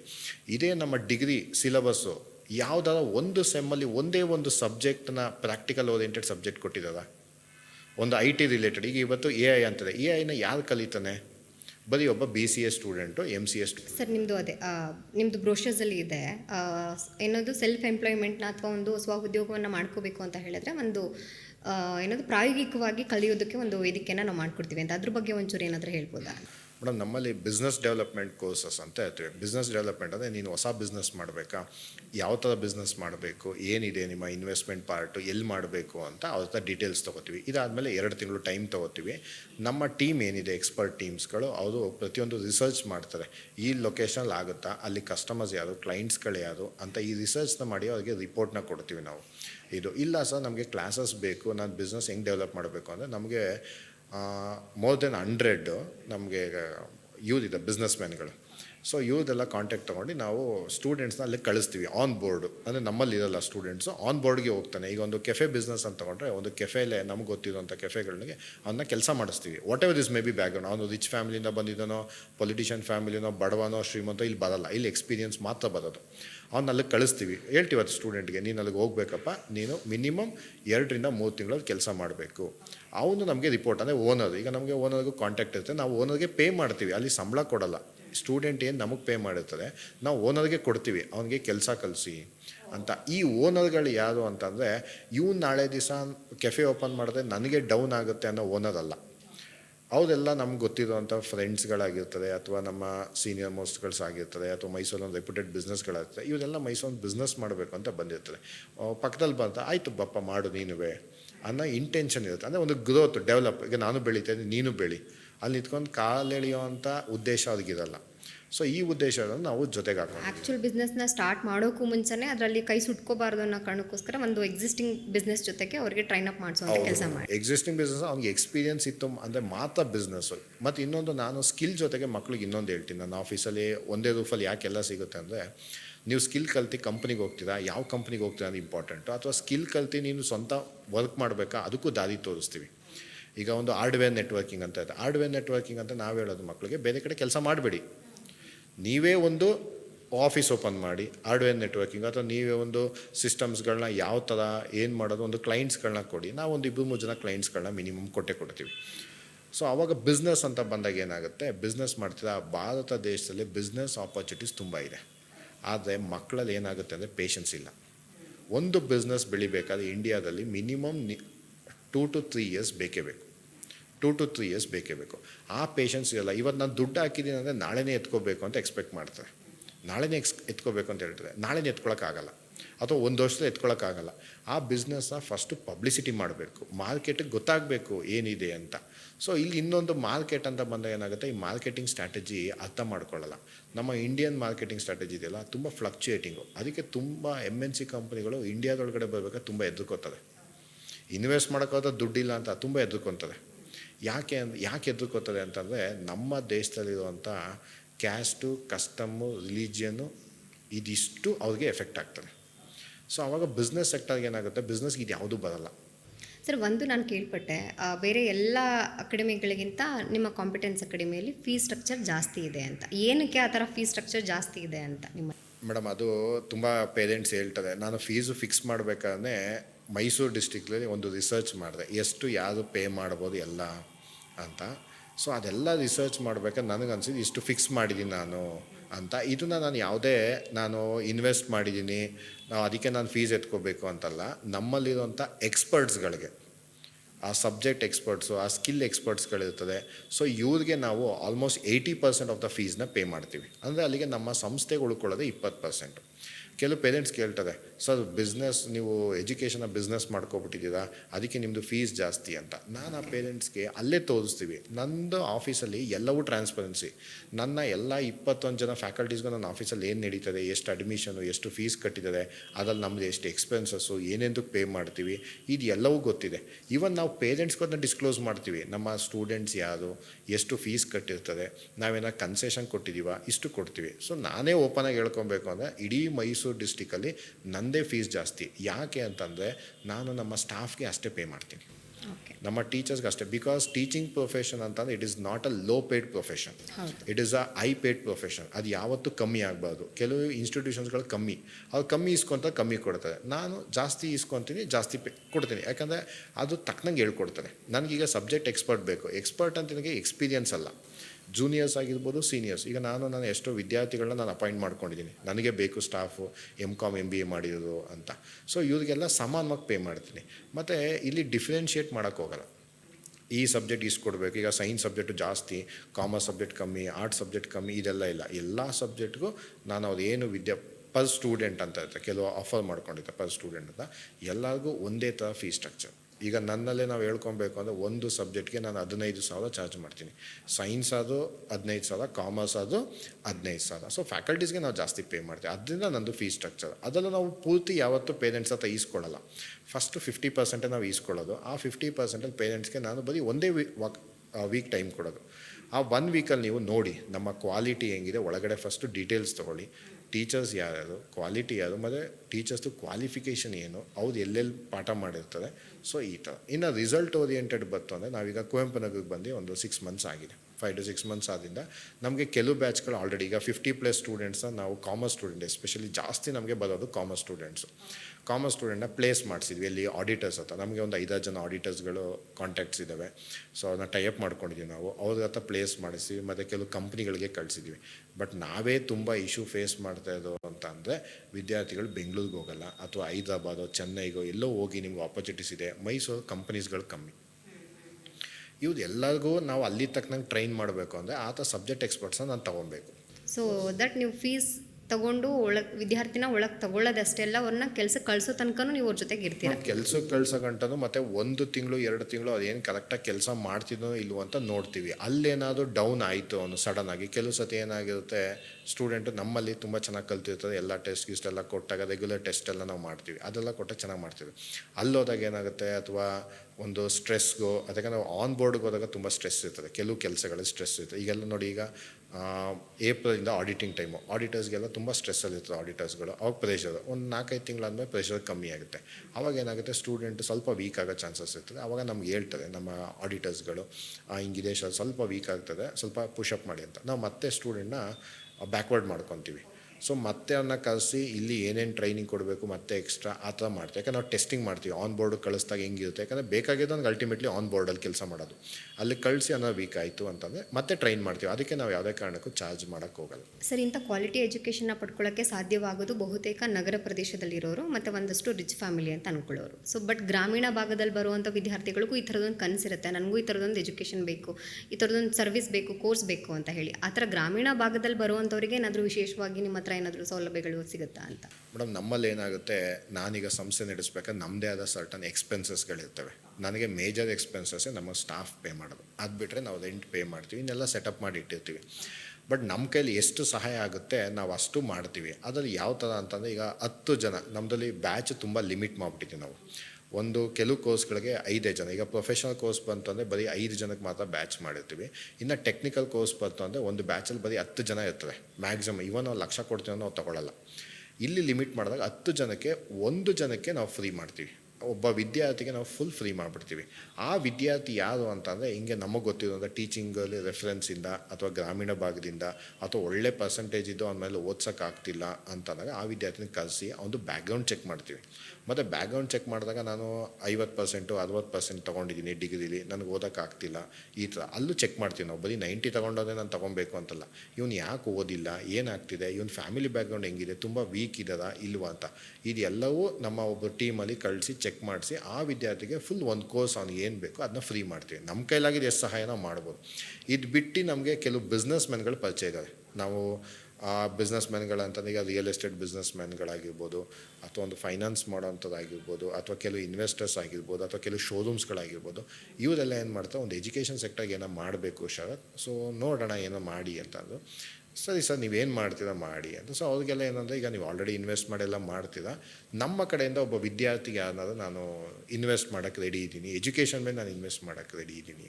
ಸೊ ನಮಗೆ ಒಂದು 10-15 ಜನ ಬಿಸ್ನೆಸ್ ಮ್ಯಾನ್ಗಳು ಪರಿಚಯ ಇದ್ದಾರೆ. ಅವ್ರ ಹತ್ರ ನಾವೇನು ಮಾಡ್ತೀವಿ, ಒಂದು ಸ್ಟೂಡೆಂಟ್ ಏನಾರು ಬಂದು ಹಿಂಗೆ ಆಗಿಲ್ಲ ಅಂತಂದಾಗ, ಅಂದರೆ 10ಕ್ಕೆ ಒಂದು ಕೊಡ್ತೀವಿ ನಾವು. ಇದು ಮೇಲ್ ಬಂತು ಅಂದಾಗ ನಾವು ಬಿಸ್ನೆಸ್ ಮ್ಯಾನ್ನ ಕಾಂಟ್ಯಾಕ್ಟ್ ಮಾಡಿ, ಸರ್ ಹಿಂಗೆ ಬಂದಿದ್ದಾರೆ ಒಬ್ಬರು, ಸೊ ಅವ್ರಿಗೇನಾದರೂ ನೀವು ಫೀಸ್ ಇದು ಮಾಡೋಕ್ಕಾಗತ್ತಾ ಅಂತ. ಸೊ ಅವಾಗ ಬಿಸ್ನೆಸ್ ಮ್ಯಾನ್ಗೆ ಅವ್ರು ನೇಮ್ ಹೇಳೋಕ್ಕೆ ಇಷ್ಟಪಡಲ್ಲ, ಸೊ ಅವರು ನಮಗೆ ಆ ಫೀಸ್ನ ಕಟ್ಕೊಳ್ತಾರೆ. ಇದು ಮೇಲೆ ನಾವು ಇನ್ನೊಂದು ಏನು ಅಂತಂದರೆ, ಎಸ್ಪೆಷಲಿ ಆರ್ಮಿ ಪರ್ಸನ್ಸ್ಗೆ, ನಮ್ಮ ಇಂಡಿಯನ್ ಸೋಲ್ಜರ್ಸ್ಗಳು ಯಾವ ಫ್ಯಾಮಿಲಿ ಬ್ಯಾಕ್ಗ್ರೌಂಡ್ ಏನಿರ್ತದೆ ಕಂಪ್ಲೀಟಾಗಿ ಅವ್ರಿಗೆ ಒಂದು ಕೋರ್ಸು ಫ್ರೀ ಇರುತ್ತೆ. ಆರ್ಮಿ ಪರ್ಸನಿಂದ ಬಂತು ಅದು ಚೆಕ್ ಮಾಡ್ತೀವಿ ನಾವು, ಅದಕ್ಕೆ ಅಂತ ನಮ್ಮ ಟೀಮ್ ಇದ್ದಾರೆ. ಅವ್ರು ಆರ್ಮಿ ಫ್ಯಾಮಿಲಿಯಿಂದ ಬಂತು ಅಂದರೆ ಕಂಪ್ಲೀಟಾಗಿ ಅವ್ರಿಗೆ ಒಂದು ಕೋರ್ಸ್, ಎನಿ ಕೋರ್ಸ್ ಅವ್ರು ತೊಗೊಬೋದು. ಅದು ಎಷ್ಟಾದ ಫೀಸ್ ಆಗಿರ್ಬೋದು, ಯಾಕಂದ್ರೆ ನಮ್ಮದಲ್ಲಿ 10,000ದಿಂದ 1.5 ಲಕ್ಷ ಗಂಟನೂ ಫೀಸ್ ಇದೆ. ಅವ್ರು ಎನಿ ಕೋರ್ಸ್ ತೊಗೋಬೋದು. ಆರ್ಮಿ ಫ್ಯಾಮಿಲಿಗೆ ಒಬ್ಬ ಸ್ಟೂಡೆಂಟ್ಗೆ 1 ಇಯರ್ಗೆ ಕಂಪ್ಲೀಟ್ ಫ್ರೀ ಇರುತ್ತೆ. ಸರ್, ಅದಲ್ಲದೆ ಸ್ಟೂಡೆಂಟದು ಪರ್ಸ್ನಾಲಿಟಿ ಡೆವಲಪ್ಮೆಂಟ್ ಅಂತ ಬಂದಾಗ ಯಾವ ಥರ ಅದಕ್ಕೆ ಒತ್ತು ನೀಡ್ತಾ ಇದ್ದೀರಾ? ಪರ್ಸ್ನಾಲಿಟಿ ಡೆವಲಪ್ಮೆಂಟ್ ಸ್ಟೂಡೆಂಟದು ಅಂತ ಬಂದಾಗ ಮೇಡಮ್, ಇಲ್ಲಿ ಪರ್ಸ್ನಾಲಿಟಿ ಡೆವಲಪ್ಮೆಂಟ್ ಅಂದರೆ ಏನಾಗುತ್ತೆ ಅಂದರೆ, ಒಬ್ಬ ವಿದ್ಯಾರ್ಥಿಗೆ ಕಮ್ಯುನಿಕೇಷನ್ ಸ್ಕಿಲ್ ತುಂಬ ಇಂಪಾರ್ಟೆಂಟ್. ಈಗ ಅವನು ಒಂದು ಕೋರ್ಸ್ ತೊಗೊಂಡ, ಯಾವುದೋ ಈಗ ಡಿಜಿಟಲ್ ಮಾರ್ಕೆಟಿಂಗ್ ತೊಗೊಂಡ ಅಥವಾ AI ತೊಗೊಂಡ, ಸರಿ ಅವನ್ನ ಕಲ್ತ್ಬಿಟ್ಟು ಹೊಟ್ಟೋಗ್ಬಿಟ್ರೆ ಆಗ್ಬಿಡುತ್ತಾ? ಸೊ ಅದಕ್ಕೆ ನಾವೇನು ಮಾಡ್ತೀವಿ, ಅವ್ನಿಗೊಂದು ಪರ್ಸ್ನಾಲಿಟಿ ಡೆವಲಪ್ಮೆಂಟ್ ಅಂತ ಕ್ಲಾಸಸ್ ಇರುತ್ತೆ. ಅದಕ್ಕೆ ಅಂತ ನಮಗೆ ಆಲ್ರೆಡಿ ಎಕ್ಸಿಸ್ಟಿಂಗ್ ಸ್ಟಾಫ್ ಇರ್ತದೆ. ಸೊ ಅವ್ರಿಗೆ ನಾವೇನು ಮಾಡ್ತೀವಿ, ಈ ಸ್ಟೂಡೆಂಟ್ ಅವ್ನು ಟ್ರೈನ್ ಮಾಡೋಕ್ಕಿಂತ ಮುಂಚೆ ಮಧ್ಯ ಈಗ 2 ಅವರ್ಸ್ ಕ್ಲಾಸಸ್ ತೊಗೊಂಡ್ರೆ 1 ಅವರ್ ಅವನು ಪರ್ಸ್ನಾಲಿಟಿ ಡೆವಲಪ್ಮೆಂಟ್ ಕ್ಲಾಸಸ್ ಅಂತ ಅಟೆಂಡ್ ಮಾಡ್ತಾನೆ. ಇಲ್ಲಿ ಅವನಿಗೆ ಪರ್ಸ್ನಾಲಿಟಿ ಡೆವಲಪ್ಮೆಂಟಲ್ಲಿ ಕಮ್ಯುನಿಕೇಷನ್ ಆಗಿರ್ಬೋದು, ಮತ್ತು ಅವನ ಹೇರ್ ಸ್ಟೈಲಿಂದ ಹಿಡಿದು ಕಾಲಿಗೆ ಸ್ಲಿಪ್ಪರ್ ಗಂಟನೋ ಶೂ ಗಂಟನೋ ಯಾವ ಥರ ಬಿಹೇವ್ ಮಾಡಬೇಕು, ಒಂದು ಸಿಟ್ಟಿಂಗ್ ಸ್ಟೈಲಲ್ಲಿ ಯಾವ ಥರ ಇರಬೇಕು, ಒಂದು ಎಲ್ಡರ್ಸ್ ಹತ್ರ ಅಥವಾ ಹೈಯರ್ ಅಥಾರಿಟಿ ಅಥವಾ ಒಂದು ಹೈರಾರ್ಕಿ ಯಾವ ಥರ ಫಾಲೋ ಮಾಡಬೇಕು. ಸೊ ಇದೆಲ್ಲವನ್ನು ನಾವು ಪರ್ಸ್ನಾಲಿಟಿ ಡೆವಲಪ್ಮೆಂಟ್ ಅಂತ ಮಾಡ್ಕೊತೀವಿ. ಯಾಕಂದರೆ ಕೆಲವು ಏನು ಮಾಡ್ತಾರೆ, ಪರ್ಸ್ನಾಲಿಟಿ ಡೆವಲಪ್ಮೆಂಟ್ ಅಂದರೆ ನಾವು ಬರೀ ಫಾರ್ಮಲ್ಸ್ ಹಾಕೊಂಡು ಹೋಗ್ಬೇಕು, ಸುಮ್ಮನೆ ಕೂತ್ಕೋಬೇಕು ಅಂತ. ಸೊ ನಮ್ಮ ದೇಶದಲ್ಲಿ ಇರೋವಂಥದ್ದು 90% ಯೂತ್ಸ್ಗೆ ಒಂದು ಬೇಸಿಕ್ ಡಿಸಿಪ್ಲಿನ್ ಇಲ್ಲ. ಸೊ ಆ ಬೇಸಿಕ್ ಡಿಸಿಪ್ಲಿನ್ ಇರಬೇಕು ಅಂತ ಅಂದ್ಬಿಟ್ಟು ನಾವು ಈ ಪರ್ಸ್ನಾಲಿಟಿ ಡೆವಲಪ್ಮೆಂಟ್ ಮಾಡ್ತೀವಿ. ಅದು ನಮ್ಮ ಕೋರ್ಸಲ್ಲ, ಎಲ್ಲ ಕೋರ್ಸಲ್ಲೂ ನಮಗೆ ಪರ್ಸ್ನಾಲಿಟಿ ಡೆವಲಪ್ಮೆಂಟ್ ಇನ್ಕ್ಲೂಡ್ ಆಗಿರುತ್ತೆ. ಹೌದು, ನೀವು ಹೇಳ್ದಂಗೆ ಬಹುತೇಕರು ಚೆನ್ನಾಗಿ ಓದಿರ್ತಾರೆ, 90%ವರೆಗೂ ಮಾರ್ಕ್ಸ್ ತೊಗೊಂಡಿರ್ತಾರೆ, ಬಟ್ ಹೇಗೆ ಮಾತಾಡಬೇಕು, ಕಾನ್ಫಿಡೆಂಟಾಗಿ ಮಾತಾಡಬೇಕು ಅನ್ನೋ ಪರ್ಸ್ನಾಲಿಟಿ ಡೆವಲಪ್ಮೆಂಟ್ ಖಂಡಿತವಾಗ್ಲೂ ಬೆಳೆದೇ ಇರಲ್ಲ, ನೀವು ಹೇಳ್ದಂಗೆ. ಹೌದು. ಜೊತೆಗೆ ವಿದ್ಯಾರ್ಥಿಗಳಿಗೆ ಎಷ್ಟೊಂದು ಅಂತ ಹೇಳಿದ್ರೆ, ಒಂದು ಫ್ಲೆಕ್ಸಲ್ಲಿ ಅಥವಾ ಬ್ಯಾನರ್ಗಳಲ್ಲಿ ಸಕ್ಸಸ್ ರೇಟನ್ನು ಮೆನ್ಷನ್ ಮಾಡ್ಕೊಂಡಿರ್ತಾರೆ. ಸೊ ನಿಮ್ಮಲ್ಲಿ ಕಾಂಪಿಟೆನ್ಸ್ ಅಕಾಡೆಮಿಯಲ್ಲಿ ಆ್ಯಕ್ಚುಲ್ ಸಕ್ಸಸ್ ರೇಟ್ ಏನೇನಿದೆ, ಎಷ್ಟು ಜನ ವಿದ್ಯಾರ್ಥಿಗಳು ಎಷ್ಟೆಷ್ಟು ದೊಡ್ಡ ವೇದಿಕೆಗಳನ್ನ ಹತ್ತಿದ್ದಾರೆ, ಏನೇನು ಮಾಡ್ಕೊಂಡಿದ್ದಾರೆ, ಒಂದಷ್ಟು ಆ ಥರ ಸಕ್ಸಸ್ ಬಗ್ಗೆ ಏನಾದರೂ ಹೇಳೋಕ್ಕಾಗುತ್ತೆ? ಮೇಡಮ್, ನಮ್ಮದು ನಾವು ಸ್ಟಾರ್ಟ್ ಮಾಡಿ ಈಗ ಒಂದು 5 to 6 months ಆಗಿದೆ ಕುವೆಂಪು ನಗರದಲ್ಲಿ. ಅದಕ್ಕಿಂತ ಮುಂಚೆ ನಾವೇನು ಮಾಡ್ತೀವಿ, ನಂದೇ ನೇಮಲ್ಲಿ ಅಕಾಡೆಮೀಸ್ಗಳನ್ನ ಸ್ಟಾರ್ಟ್ ಮಾಡ್ತಿದ್ದೋ. ಆವಾಗ ನಾವು ಟ್ಯೂಷನ್ಸ್ಗಳನ್ನ ಮಾಡ್ತಾಯಿದ್ದೋ. ಏನು second PUC tuitions, first PUC tuitions, degree tuitions, masters, ಇದೆಲ್ಲ ನಮಗೆ ಆಲ್ಮೋಸ್ಟ್ 100% ರಿಸಲ್ಟೇ ಇದೆ. ಕೆಲವು ಇಯರ್ಗಳಲ್ಲಿ ನಮಗೆ 95-96% ಇದೆ. ಯಾಕೆ ಅಂತಂದರೆ ವಿದ್ಯಾರ್ಥಿಗಳು ಇರ್ರೆಗ್ಯುಲರ್ ಆಗಿರ್ತದೆ ಕ್ಲಾಸಸ್ಗಳಿಗೆ. ನಾವು ಪೇರೆಂಟ್ಸ್ಗೂ ಇನ್ಫಾರ್ಮ್ ಮಾಡಿರ್ತೀವಿ, ಯಾಕಂದರೆ ಇಲ್ಲಿ ಪೇರೆಂಟಿಂಗ್ದು ಒಂದು ಪ್ರಾಬ್ಲಮ್ ಇರ್ತವೆ. ಈಗ ಕೆಲವು ಭಾಗದಲ್ಲಿ ನಾವು ನೋಡಿದಾಗ ಪೇರೆಂಟ್ಸು ಕರೆಕ್ಟಾಗಿ ಕ್ಲಾಸ್ ಕಳಿಸಲ್ಲ, ಫಂಕ್ಷನ್ ಅಂತ ಕರ್ಕೊಂಡು ಹೋಗ್ಬಿಡ್ತಾರೆ. ಆವಾಗ ನಮಗೆ ರಿಸಲ್ಟ್ ರೇಟ್ ಕಮ್ಮಿ ಆಗುತ್ತೆ. ಅದು ಬಿಟ್ಟರೆ ನಮಗೆ ಆಲ್ಮೋಸ್ಟು 100% ರಿಸಲ್ಟ್ ಇದೆ. ಇನ್ನು ಪ್ಲೇಸ್ಮೆಂಟ್ ಅಂತ ಬಂದರೆ ಈಗ 6 months ನಾವು ಇಲ್ಲಿ ಬಂದಾಗಿಂದ 50+ ಸ್ಟೂಡೆಂಟ್ಸ್ನ ನಾವು ಪ್ಲೇಸ್ ಮಾಡಿಸಿದ್ದೀವಿ. ಇನ್ನೊಂದು ಏನು ಅಂದರೆ, ನಮ್ಮಲ್ಲಿರುವಂಥ ಏನು ಫ್ಯಾಕಲ್ಟೀಸ್ಗಳಿದ್ದಾರೆ ಇವರೆಲ್ಲ ಬೇರೆ ಬೇರೆ ಕಡೆ ಕೆಲಸ ಮಾಡಿರೋಂಥದ್ದು ನಾವು ಇದು ಮಾಡ್ಕೊಂಡಿರೋದು, ಅಪಾಯಿಂಟ್ ಮಾಡ್ಕೊಂಡಿರೋದು. ಸೊ ಇಲ್ಲೇನಾಗುತ್ತೆ, ನಾವು ಅವ್ರದ್ದು ಸಕ್ಸಸ್ ರೇಟ್ ಜಾಸ್ತಿ ಇದೆ. ಅದರಲ್ಲಿ ಕೆಲವರು ನಾನು ನೇಮ್ ಹೇಳೋಕ್ಕೆ ಇಷ್ಟಪಡ್ತೀನಿ. ಈಗ ನಮ್ಮ ಸೋನಿ ಪೋಮ ಅಂತ ಇದ್ದಾರೆ. ಸೊ ಅವ್ರೇನಾಗಿರ್ತಾರೆ, ಕೆಲವು ಕಾಲೇಜಲ್ಲಿ ಕೆಲಸ ಮಾಡ್ತಿರ್ತಾರೆ. ಈಗ ಕ್ರೈಸ್ಟ್ ಯೂನಿವರ್ಸಿಟಿಲಿ ಅವರು PhD ಮಾಡ್ತಿರ್ತಾರೆ. ಅವ್ರನ್ನ ನಾವು ಕಾಂಟ್ಯಾಕ್ಟ್ ಮಾಡಿದಾಗ, ಮೇಡಮ್ ಈ ಥರ ಇದೆ ಅಂತ ಅಂದ್ಬಿಟ್ಟು ಅವ್ರನ್ನ ನಾವು ಯಾವುದೇ ಕಾಲೇಜ್ಗೆ ಒಂದು ಇನ್ಫಾರ್ಮೇಷನ್ಗಾಗಿರ್ಬೋದು ಅಥವಾ ಒಂದು ಕ್ಲಾಸಸ್ಗಾಗಿರ್ಬೋದು, ಅದು ನಮಗೆ 100% ರಿಸಲ್ಟ್ ಕೊಟ್ಟಿದೆ. ಮತ್ತು ನಮ್ಮ VSK ಸರ್ ಅಂತ ಹೇಳ್ತೀವಿ, ವಿ ಶಂಕರ್ ಕುಮಾರ್ ಅಂತ ಹೇಳ್ತೀವಿ. ಸೊ ಅವರು ನನ್ನ ಗುರುಗಳೇ. ಸೊ ನಾನು ಅವ್ರನ್ನ ಯಾವತ್ತೂ ಹೇಳಿದ್ನಲ್ಲ, ನಾನು ಸ್ಟಾಫ್ ಅಂತಲೇ ಹೇಳೋಕ್ಕೆ ಇಷ್ಟಪಡಲ್ಲ. ಹೌದು, ಯಾವುದೇ ಒಂದು ಅಕಾಡೆಮಿಗಾಗಲಿ ಅಲ್ಲಿನ ಬೋಧಕ ಅಥವಾ ಸಿಬ್ಬಂದಿಗಳೇ ಜೀವಾಳ. ಸೊ ಹಾಗಾಗಿ ನಿಮ್ಮ ಸಿಬ್ಬಂದಿಗಳ ವಿಶೇಷತೆ ಹೇಳೋದಾದರೆ ನೀವು ಏನು ಹೇಳ್ಬೋದು? ಅದೇ V S K sir, Shankar sir, ಅದು 35 ವರ್ಷ ಎಕ್ಸ್ಪೀರಿಯೆನ್ಸ್ ಇದೆ. ಅದು ಇವತ್ತಿಗೂ 100% ರಿಸಲ್ಟೇ ಕೊಟ್ಟಿರೋದು. ಮತ್ತು ಇನ್ನು ನಮ್ಮ ಕಂಪ್ಯೂಟರ್ ಸೈನ್ಸ್ ಅಂತ ಬಂದಾಗ ಮಾನಸ ಮ್ಯಾಮ್ ಅಂತ ಇದೆ, ಮೇಡಮ್ ಹಿಂಗೆ ಮಾಡ್ತಾ ಇದೀವಿ ನಾವು ಬನ್ನಿ ಅಂತ, ಅದೆಲ್ಲ 100% ಕಾಲೇಜ್ಗಳಲ್ಲೆಲ್ಲ 100% ರಿಸಲ್ಟು. ಇವನ್ನೆಲ್ಲ ತೊಗೊಂಡು ನಾವು ಈ ಸತಿ 100% ರಿಸಲ್ಟ್. ಸೊ ನಿಮ್ಮ ಫ್ಯಾಕಲ್ಟಿಗಳು ಆಲ್ರೆಡಿ ಬೇರೆ ಬೇರೆ ಸಂಸ್ಥೆಗಳಲ್ಲಿ ಎಕ್ಸ್ಪರ್ಟೀಸ್ ಆಗಿ ಬಂದಿರುವಂಥವ್ರು ಇಲ್ಲಿದ್ದಾರೆ. ಹೌದೌದು ಮ್ಯಾಮ್. ಅಲ್ಲಿ ಎಕ್ಸ್ಪರ್ಟೀಸ್ನ ಸೆಲೆಕ್ಟ್ ಮಾಡಬೇಕಾದ್ರೆ ನಿಮಗೆ ನಾನು ಹೇಳಿದೆ, ಎಕ್ಸ್ಪರ್ಟೀಸ್ ಯಾಕೆ ನಾನು ತೊಗೊಂಡೆ ಅವ್ರನ್ನ ಬೇಕು ಅನ್ನೋದು ಬರೀ ರಿಸಲ್ಟ್ ಒಂದೇ ಅಂತಲ್ಲ, ಅವರ ಸಬ್ಜೆಕ್ಟಲ್ಲಿ ಎಕ್ಸ್ಪರ್ಟ್ ಇದ್ದಾಗ ನನಗೆ 100% ರಿಸಲ್ಟ್ ಕೊಡ್ತದೆ. ಮತ್ತು ಅಲ್ಲಿ ಕಾಲೇಜ್ಗಳಲ್ಲಿ ಏನಾಗುತ್ತೆ, ಸ್ವಲ್ಪ ನಾನು ತೊಗೊಂಡಿರುವಂಥ ಈಗ ಟೀಚರ್ಸ್ಗಳು ಸ್ವಲ್ಪ ಕನ್ಫ್ಯೂಷನಲ್ಲಿದ್ದಾರೆ. ಯಾಕೆ ಈ ಕನ್ಫ್ಯೂಷನ್ ಅಂತಂದರೆ, ಈ ಕಡೆ ನಾನು ಟೀಚಿಂಗ್ ಮಾಡಬೇಕಾ ಅಥವಾ ಆಫೀಸ್ ಕೆಲಸ ಮಾಡಬೇಕಾ ಅನ್ನೋದು ಕನ್ಫ್ಯೂಷನು. ಬಟ್ ಅದೇ ನಮ್ಮಲ್ಲಿ ಏನಾಗುತ್ತೆ ಅಂದರೆ, ಒಬ್ಬ ಫ್ಯಾಕಲ್ಟಿ ಬಂದು ನಮ್ಮಲ್ಲಿ ಅಂತ ಅಂದರೆ, ಮೊದಲನೇದು ಅವ್ರು ಯಾವತ್ತೂ ನಾವು ಫ್ಯಾಕಲ್ಟಿಯನ್ನು ಟ್ರೀಟ್ ಮಾಡಲ್ಲ. ಅವ್ರು ಬಂದಿದ್ದರೆ ಕ್ಲಾಸ್ ತೊಗೊತಾರೆ, ಅವ್ರು ಕ್ಲಾಸ್ ಮುಗಿಸ್ತದೆ, ಅವ್ರ ಪಡೆಗೋದು ಹೋಗ್ತಾರೆ ಅಷ್ಟೇ. ನಾವೊಂದು ಸಿಗ್ನೇಚರ್ ಆಗಿರ್ಬೋದು ಅಥವಾ ಒಂದು ಟೈಮಿಂಗ್ಸ್ ಆಗಿರ್ಬೋದು, ನಾವು ಅದನ್ನ ಮೇಂಟೈನ್ ಮಾಡಲ್ಲ. ಯಾಕೆ ಮೇಂಟೈನ್ ಮಾಡಲ್ಲ ಅಂದರೆ, ನಮ್ಮ ಹತ್ರ ಇರೋ ಸ್ಟಾಫ್ಗಳು ಅಷ್ಟೂ ಒಂದು ಟೈಮ್ ಡಿಸಿಪ್ಲಿನ್ನ ಚೆನ್ನಾಗಿ ಗೊತ್ತಿದೆ. ಯಾಕಂದರೆ ಫ್ಯಾಕಲ್ಟೀಸ್ ಅಂತಂದರೆ ಅವ್ರು ಹೆಂಗಿರಬೇಕು ಅಂದರೆ, ನಾವು ಅಡ್ವೈಸ್ ಮಾಡೋ ಥರ ಇರಬಾರ್ದು, ಅವನ್ನ ನೋಡಿ ವಿದ್ಯಾರ್ಥಿಗಳು ಕಲಿಯೋದು. ಇವತ್ತಿಗೂ ನನಗೆ ಒಬ್ಬರು ಸ್ಟಾಫ್ 21 ಜನರಲ್ಲಿ ಒಬ್ಬರು ಟೈಮ್ ಡಿಸಿಪ್ಲಿನ್ನ ಮೇಂಟೈನ್ ಮಾಡ್ದಲೆ ಅಥವಾ ಬೇರೆ ಇರ್ರೆಗ್ಯುಲಾರಿಟೀಸ್ ಥರ ಯಾರೂ ನಮಗೆ ತಲೆನೋವು ಕೊಟ್ಟಿಲ್ಲ. ಅದನ್ನೆಲ್ಲ ನೋಡಿ ಮಾಡಿನೇ ನಾನು ಸ್ಟಾಫ್ಗಳನ್ನ ತೊಗೊಂಡ್ಬಿಟ್ಟಿದ್ದೀವಿ. ಸರ್, ಒಟ್ಟಾರೆಯಾಗಿ ಒಂದು ವಿದ್ಯಾರ್ಥಿ ಝೀರೋಯಿಂದ ನಿಮ್ಮ ಸಂಸ್ಥೆಗೆ ಎಂಟ್ರಿ ಆದರೆ ಅವನು ಹೋಗೋಷ್ಟೊತ್ತಿಗೆ ಏನೇನೆಲ್ಲ ಕಲಿತು ಆಚೆಗೆ ಹೋಗ್ತಾನೆ? ಮೇಡಮ್, ನಾನು ಪ್ರತಿಯೊಂದು ವಿದ್ಯಾರ್ಥಿಗೆ ಏನು ಹೇಳ್ತೀನಿ ಅಂತಂದರೆ, ನೀವು ನನ್ನ ಆಫೀಸ್ ಒಳಗಡೆ ಬಂದಾಗ ಝೀರೋ ನಾಲೆಡ್ಜಿಂದ ಬನ್ನಿ. ನೀವು ಇದು ಮಾಡಬೇಕು ಸರ್ ಅಂತ ಅಂತಿದ್ದಂಗೆ, ನಿಮ್ಗೆ ಏನು ಕಲಿಸ್ಬೇಕು, ನಿಮ್ಮ ಅಕಾಡೆಮಿಗಳದ್ದು ಏನು ಬೇಕು, ನಿಮ್ಮ ನಾಲೆಡ್ಜ್ಗೆ ಏನು ಬೇಕು, ನಿಮ್ಮ ಕೆಲಸಕ್ಕೆ ಏನು ಬೇಕು, ಅದಷ್ಟು ನಾವು ಗೈಡ್ ಮಾಡ್ತೀವಿ ಮತ್ತು ಟೈಮ್ ಕೊಡ್ತೀವಿ.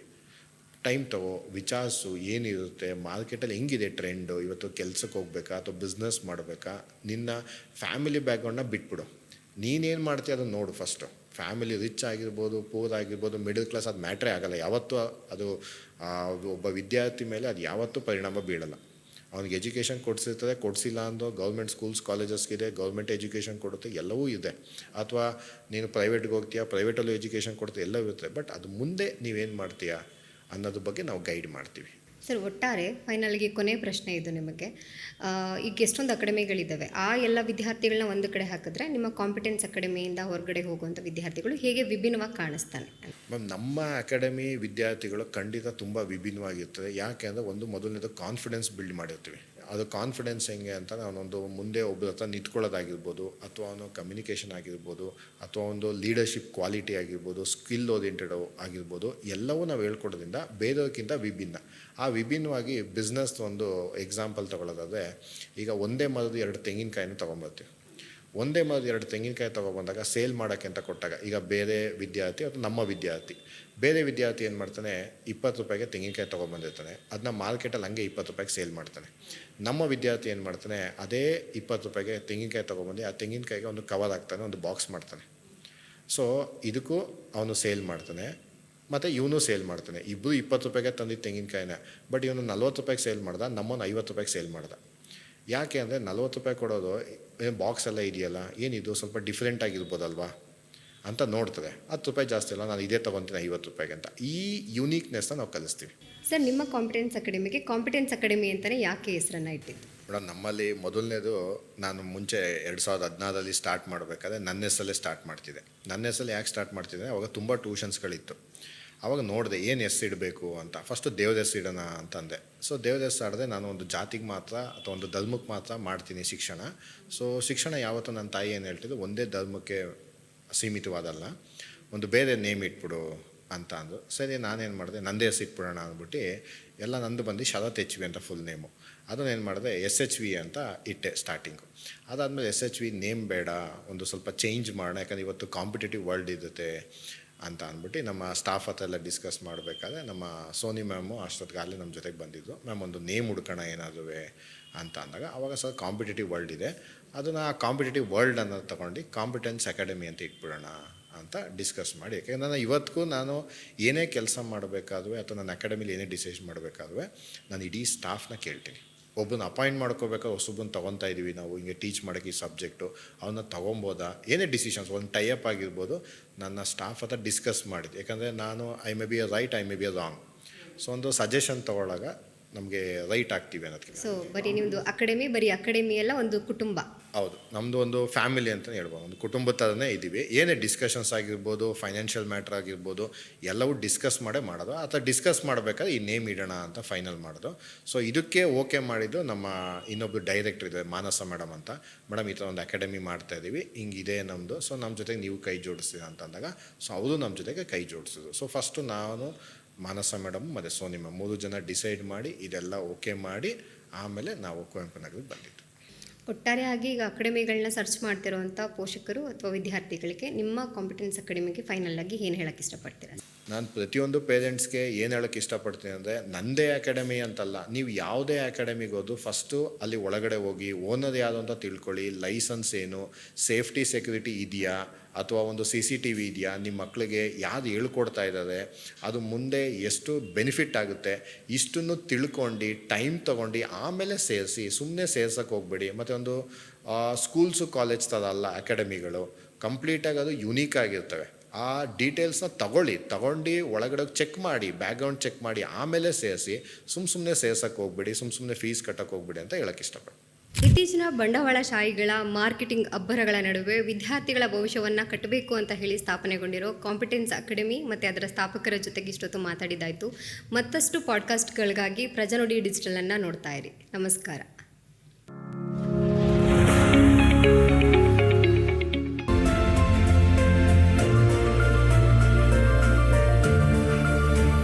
ನೈಜ ಸುದ್ದಿಗಾಗಿ ನೋಡ್ತಾ ಇರಿ ಕನ್ನಡಿಗರ ಪ್ರಜಾನುಡಿ ದಿನಪತ್ರಿಕೆ.